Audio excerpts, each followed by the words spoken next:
Good evening mga friends. Eto, time to dinner na naman. Nag-iisip na naman kung anong uulamin. Hirap mag-isip sa araw-araw na lang. Ngayon, may isip ako para makatipid sa ulam. Ito yung ulam na sinasabing tipid tips. Ngayon, eto, may suka tayo dito. Meron tayong cucumber. Ito, cucumber.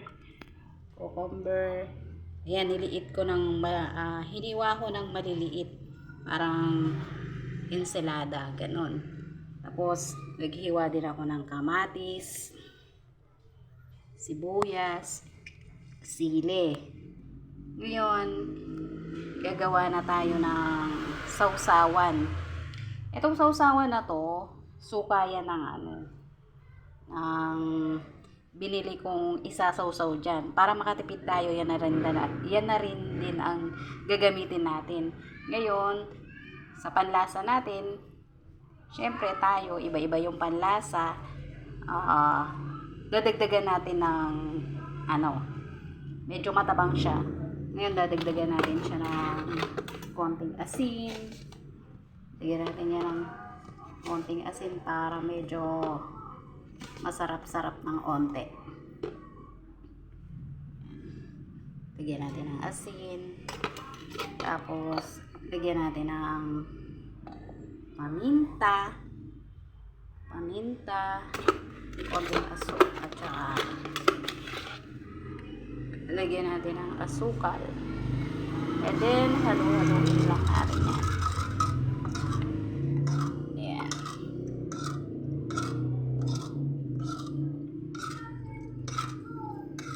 Tapos,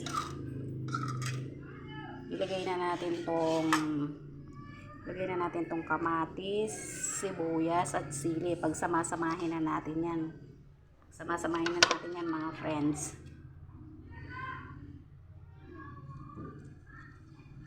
Ay, nahulog. Sayang. Wala pang 5 minutes. Wait lang.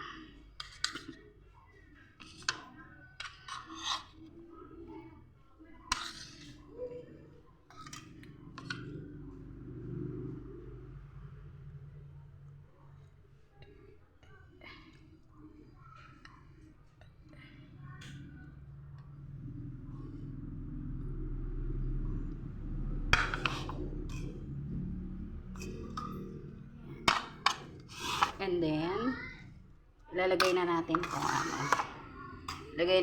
tong hinihiwa-hiwa natin para siya patola. Pipino po to, cucumber.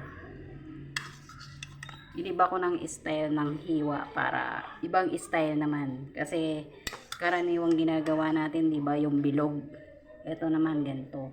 Para maganda siyang tingnan. Para sa akin, magandang tingnan pag ganito yung hiwa. And then, haluin lang natin yan para gawin nating ensalada. At ang ating isasawsaw dyan, syempre, yun nga sinasabi kong tipid tips, bumili tayo ng fried chicken. Yan. Fried chicken. Yan. Diba may sinasabi silang chicken. Ito naman, binili ko lang yan sa kanto chicken. At saka konting balat para naman masarap-sarap ng onte. Ayan po. Ayan ang hapunan namin ngayon. Hindi na ako nagluto ng chicken. Nagluto na lang ako ng luto na dun sa kanto. Okay. Ayan po ang aming hapunan ngayon. Thank you po. Salamat po sa inyo. Kain na po tayo.